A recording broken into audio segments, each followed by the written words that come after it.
kasi we respect the human rights advocates. Kailangan natin sila. Pero yung iba, na drug lords na gustong siraan ng Pangulo o gustong tuloy ang kanilang negosyo, yung iba na politika na hindi matanggap na meron tayong Pangulo na katulad ni President Duterte, are they loosely using the word extrajudicial killing to discredit the PNP and the Duterte administration? Sa resolution pa lang po ng ating kasama na si Senator Leila de Lima, makikita niyo po the recent rampant extrajudicial killings and summary killings of suspected criminals. I reviewed po, marami sa atin nilalagay ng alleged kasi iniimbestigahan mo pa lang eh. Pero sa kanya po, siya mag-chair, siya nangunguna sa hearing, pero hindi lang sa papel na to, pero sa maraming interview, hindi niya tatanggapin na hindi ito summary killing or extrajudicial killing. Next slide. This effort to discredit the President has reached the international news. In fact, dahil walang suporta dito sa ating bansa, of course, nire-report, kailangan gawin ng ating mga kapatid sa media, pero people feel safe eh. Nararamdaman ng taong pagbabago eh. Dati ang takot tao, ang hindi takot, kriminal. Ngayon ang kriminal takot, ang tao, ang mamamayan, hindi po takot. They feel safe, or at least they're beginning to feel safe. Kaya kung makikita niyo po yan, Time Magazine, yung pong South China Sea Post, grabe po ang mga article at pinapalabas po yung nangyayari sa ating bansa, parang Wild Wild West, parang kahit sino pwede patayin. Ang difference lang po dyan sa Huffington Post, kasi po yung isang nakatira doon sa ibang bansa, hindi na makapagpigil, ipinaliwanag niya na iba ang nangyayari sa Pilipinas at iba ang nire-report sa ibang bansa. Next slide. Tingnan po natin yung interview kagabi po sa ating pong kasamahan na si Senator De Lima. The President and his supporters say that there just as many people were killed under the Arroyo and Aquino administrations. Is that true? That is not true.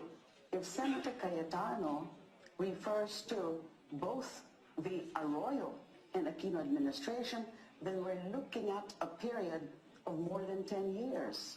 That's 9 years of Arroyo and 6 years of that. The President and his supporters say that there just as many people were killed under the Arroyo and Aquino administrations. Is that true? That is not true. If Senator Cayetano refers to both the Arroyo and Aquino administration, then we're looking at a period of more than 10 years. That's 9 years of Arroyo and 6 years of Aquino. And then we have 2 months of the Duterte administration, and there are a little over 2,000 already killed in the name of this war against drugs. Let me play. Mr. President, hindi po sana ako ma-offend na sinisiraan tayo internationally, or hindi ko sasabihin sana na minimislead ni Senator De Lima ang international community, ang publiko sa numero, kung hindi tayo nagkaroon ng hearing. Sa hearing po, hindi ko po pinagsama yung 9 years at 6 years. In-average ko po monthly. And Mr. President, narinig niyo sa sarili niyang bibig. Sabi niya, 2,000 na daw ang patay sa pangalan ng drug war. Bakit po? Kasi po lahat ng patay, sinasama po niya at charged to Duterte. Para bang sa isang restaurant po, na isa lang ang mesa ng Pangulo, pero lahat po nung nasa restaurant ay sumigaw ng Duterte, Duterte, kaya ibibigay yung resibo sa Presidente, siya na magbabayad sa lahat. Bakit po ganun? 2,000, nireport naman po ng ating PNP. Kung ilan, less than 800 po at that time, ang patay because of legitimate PNP or law enforcement operation. Kung may tanong kung legitimate yung iba, that's fair. Pero po yung 2,000, so kahit sino na lang po napatay dahil may love triangle, patay po dahil away sa weteng, away sa utang, patay po dahil nagpustahan sa basketball, at ilagay lang po ng karatula drug war, charge na po kay Duterte at sa drug war yan. Next slide, please. Tignan po natin para hindi tayo malito lahat. Sa bibig na po mismo ng dalawa pong nangunguna sa investigasyon na to, kung ano ba talaga ang definition ng extrajudicial killing. Kasi po baka tayo nagkakalituhan sa definition. Importante nga po talaga na linawin kung ano yung sakop ng extrajudicial killings. At ang sigurong pwede nating paghugutan nito ay yung report ng Special Rapporteur on Extrajudicial Killings, si Philip Alston. Nung siya ay bumisita dito, may 10 taon nang nakaraan.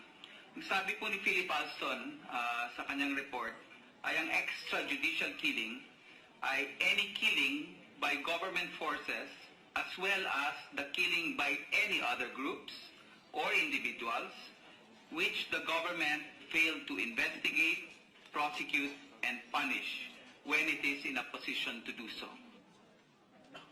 Tamo, Mr. President, sabi niya, hinugot niya kay Philip Alston yung kanyang definition. Talagang itong kaibigan natin na si Chairman Gascon may pinaghuhugutan talaga. Kaya talagang galit na galit sa ating Pangulo. The reality is there was neither the same number or even more. The reality, Mr. President, or ang katotohanan, there is the same number of murder or homicides or even less in a monthly average during the Arroyo Aquino and the Duterte time. Ulitin ko po, kung ang patay ngayon 2,000 sa isang buwan, 2 buwan, that's 1,000 a month, ganun din po nung panahon ni Presidente Aquino. 1,000 mahigit ang patay buwan-buwan. Pero dahil mas mabait magsalita ang ating dating Pangulo, mas politically correct, wala sa front page at wala po sa mga pahayagan around the world kung ilan ang patay. Pero ngayon po, lahat ng patay, para bang ang Pangulo natin may-ari ng lahat ng punerarya sa ating bansa, charge parati po lahat kay President Duterte. Let's look at the figures. Sir President, sa ibabaw galing sa PNP, 2010, 12,352 patay. Hindi po ordinary yan na patay po. Homicide at saka murder. 2013, at the peak, 16,160. Yan po ang source po niyan, PNP. Sa ibaba po, baka sabihin nyo, baka dinoktor ng PNP. PSA, sa Philippine Statistics Authority po, 2010, 12,622. 2013, 15,481. 2015, 12,478. May konting discrepancy pero magkakadikit. Siguro po, baka sa NSO natin makikita sa death certificate kung sakali kung ano ang pinaka-accurate. But what's my point, Mr. President? An average of 35 to 45 deaths a day. Ang kaibahan po, nung araw, ang napapatay, ang mga biktima ng dugista. Hindi lang po death, murder and homicide. Ang na-murder, ang napapatay by a crime, yung po mga inosente. Ngayon po, yung 700 sa legitimate PNP operations, ito po mga pusher. Yung sa labas po ng legitimate, hindi ko po alam. At tingin ko po, wala sa kwarto to makakaalam. Yung pumatay po ba dyan ay kapwa drug lord? Kasi baka magkumanta na at ayaw din magpahuli. Yung po ba ay love triangle? Yung po ba ay utang? Yung po ba ay sabog lang? Kaya nag-away? Next slide, please. Pero kung makikita niyo po, noong Aquino administration, naglabas po ng AO Order 35, Administrative Order 35. Dinefine po nila kung ano ang extrajudicial killing. Next slide po. Makikita niyo po na sinabi dito, for the purpose of the focused mandate of AO 35, killings related to common crimes and or the perpetration of their crimes shall be addressed by other appropriate mechanisms within the justice system. So to be convenient during the Aquino administration, pag ordinary crimes, pag droga, ay hindi kasama sa extrajudicial killings yan. Pero pagdating sa Duterte, kapag ka droga, kasama yan. Next slide. Ayan po mismo, sa kanilang sariling definition. The victims were members of affiliated with an organization to include political, environmental, agrarian, labor, similar cases, an advocate of the above, media practitioner. In other words, Mr. President, ikaw po ay member ng cause-oriented group. Aktivista ka against coal, against mining, aktivista ka na journalist, investigative journalist ka, no? Pag may nangyari sa iyo at napatay ka, diyan ka babaksak. But let me ask our journalists today, let me ask our labor activists at environmental activists, don't you feel safer today than 6 years ago? Next slide. Yan po ang pinapakita ng Aquino administration or ni Senator De Lima abroad. Sa report nila na total 394 lang ang extrajudicial killing sa panahon nila. Bakit po? Iniba nila yung definition eh. Pag sila naglaro, ang gusto nila rules ng volleyball. Pag tayo naglaro, rules ng basketball. Tapos, banat ng banat. Ang problema, Mr. President, mga kababayan, our colleagues, kung ang Pangulo lang po ang nasisira, I let him speak for himself. Ang problema po, isa tayo sa kulelat pagdating sa turismo eh. Nagwo-work hard ang Department of Tourism, nagwo-work hard po ang iba't ibang ahensya ng gobyerno, dumami ang turista, tapos palalabasin po natin sa ibang bansa na hindi safe sa atin, na grabe ang patayan. Samantalang ang mga OFWs mismo ang nagsasabi na mas safe na ngayon ang kanilang pamilya. So I have a question to Mr. Gascon, Chairman Gascon. Why are you destroying the image of the Philippines? Why are you inviting trade sanctions from the EU? Hindi po ako anti-Aquino. Hindi po ako galit sa dilaw as a general rule. Some of my best friends are members of the Liberal Party. My seatmates are members of the Liberal Party. We've worked together in important bills. We recognize the contribution of President Benigno, or Pinoy, as he wants to be called, on our economy. But Mr. Gascon, nagagawa mo naman trabaho mo dito, i-involve mo pa EU, European Union. Ano po sabi niya? The GSP Plus system is anchored and based almost fully and significantly in compliance with certain international standards. Human rights standards, labor standards, and environmental standards. Question, Mr. Gascon. Sa environment muna, yung mga power plant, lalo yung coal, yung mga minahan, hindi ba mas mahigpit ngayon sa Duterte administration?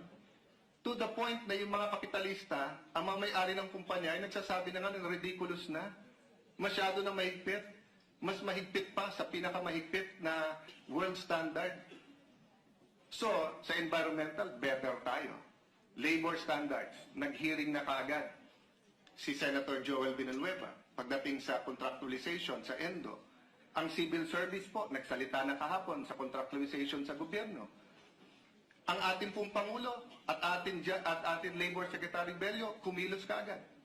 So 2 out of 3, labor, environmental, wag mo naman sabihin mo hindi tayo mas magaling. So dapat siguro sinabi ni Mr. Gascon, EU, increase trade with the Philippines. Pero anong pinukol niya po? Human rights standards. Now, let me now test whether tama o mali yung sinabi po ni Mr. Gascon. Next slide. Ito po, extrajudicial killings remains biggest rights problem under Aquino. It's the US report. But I did not blame President Aquino. I supported him. Hindi madali to get rid of extrajudicial killings, killings ng media. Di ba? Next slide.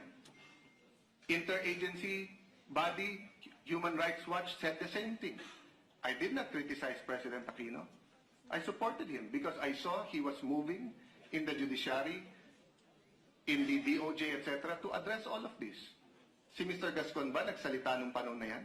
Sinabi ba niya, EU, pigilan niyo yung ibang trade with President Aquino? O yung upgrade, wag muna kasi may problema sa human rights. Hindi po, tahimik siya nun.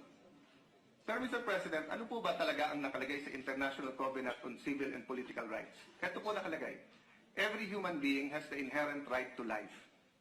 May karapatan po mabuhay ang bawat tao. The right shall be protected by law. No one shall be arbitrarily deprived of his life. Underline, arbitrarily. Bakit po? Next slide. Ito po ang dinidiscuss po ng mga experts on human rights at ipropropose po nila dito sa convention na yung definition ng arbitrary. Although it inheres in every human being by virtue of membership in the human family, the right to life is not absolute.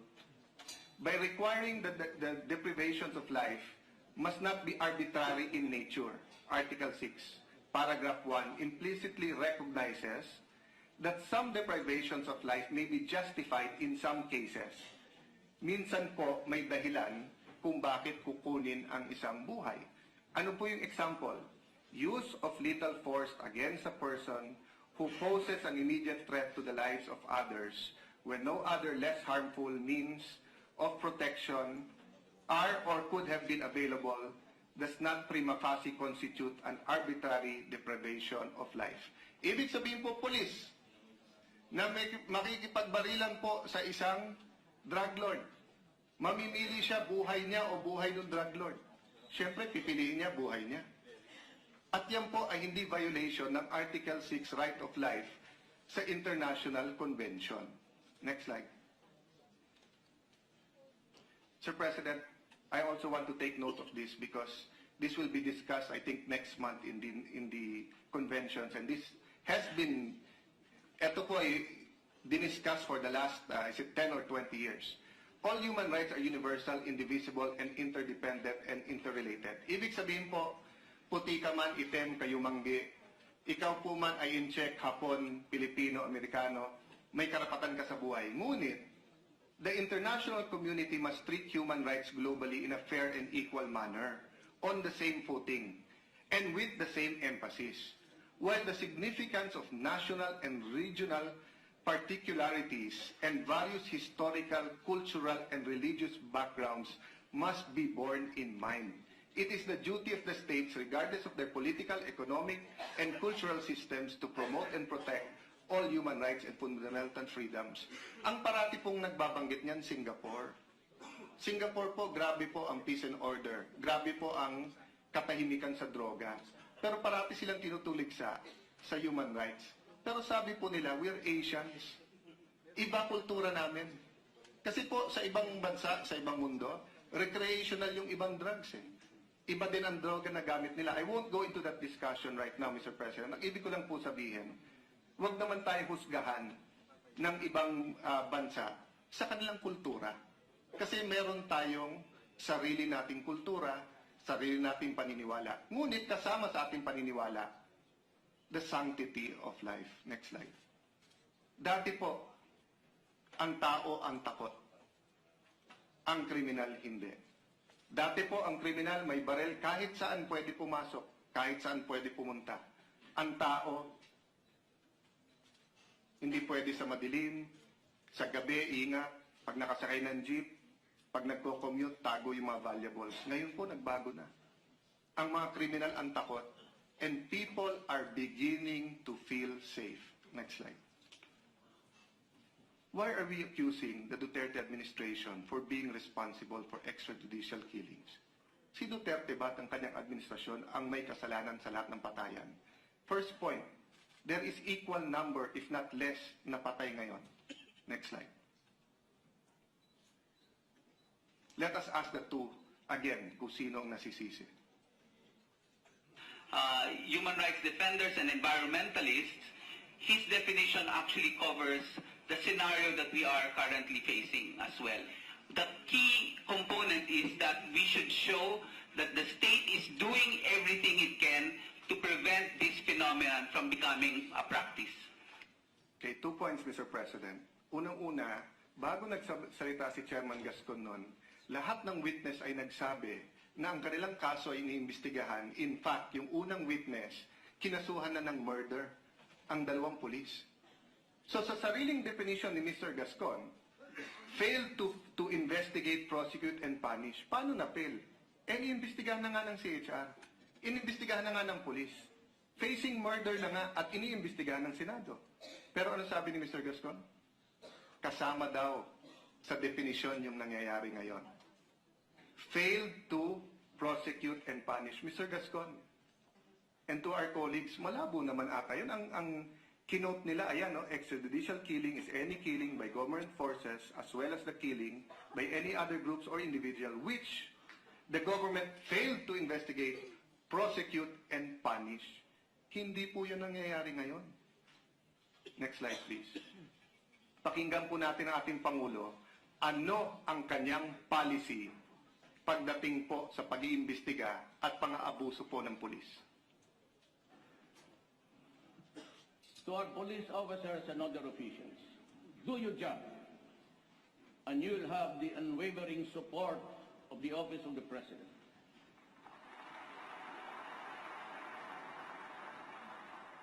I will be with you all the way. Abuse your authority, and there will be a hell to pay. In this quest, I will put at stake my honor, my life, and the presidency itself.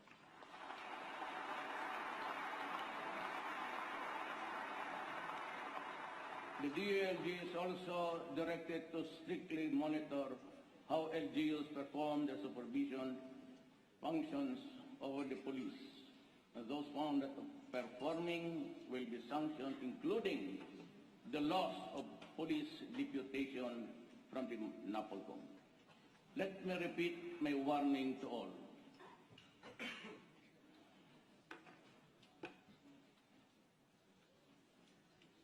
I repeat, my repeat to all. Do not do drugs.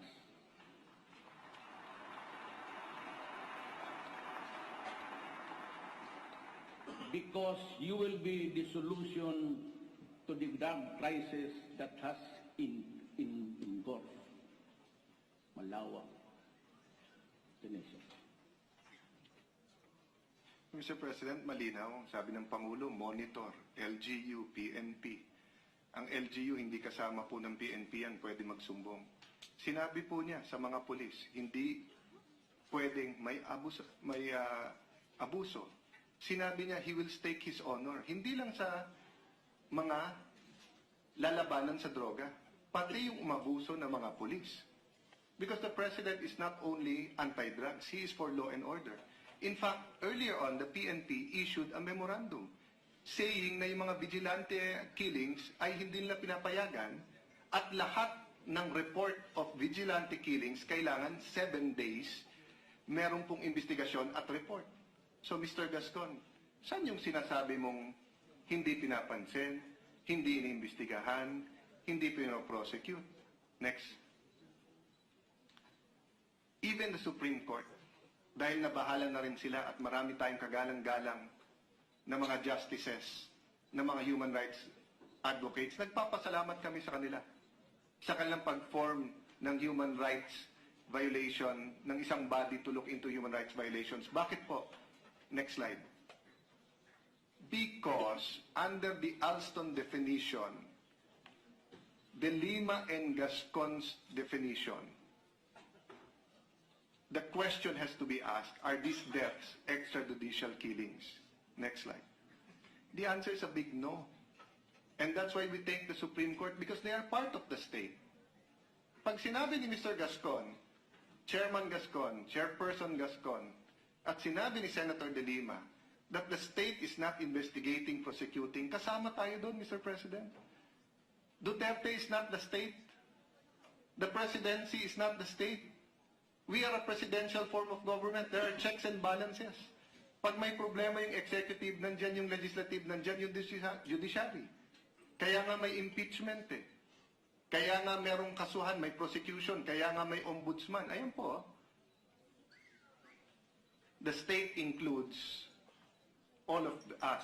Executive, legislative, judiciary, CHR, kasama po yan. Next slide. There is no national outrage regarding the drug war. Bakit po? Alam naman po na ang tinatarget po talaga ang nagbebenta ng droga eh. Hindi naman tinatarget ang inosente at alam naman po na yung mga sumurrender are treated humanely. But there is an international effort to discredit the Duterte administration. Makikita niyo po ang statement ni Senator De Lima. killings may lead to charges of crimes against humanity. Ang bigat naman. Isasama mo si Duterte, crimes against humanity. Mga kinakasuhan dyan, mga madmen eh. Mga kinakasuhan dyan, genocide. Pero ganyan po ang statement niya while she is chairing a hearing and saying that she can be neutral. How can you be neutral, Mr. President, pag yan na sinabi mo? Pero Mr. President, tanong muna, why are we involving the ICC in the drug war in the Philippines? International Criminal Court. Gusto nyo ba na ang Pangulo mahati ang atensyon? Kaso niya abroad? At yung drug na problema dito?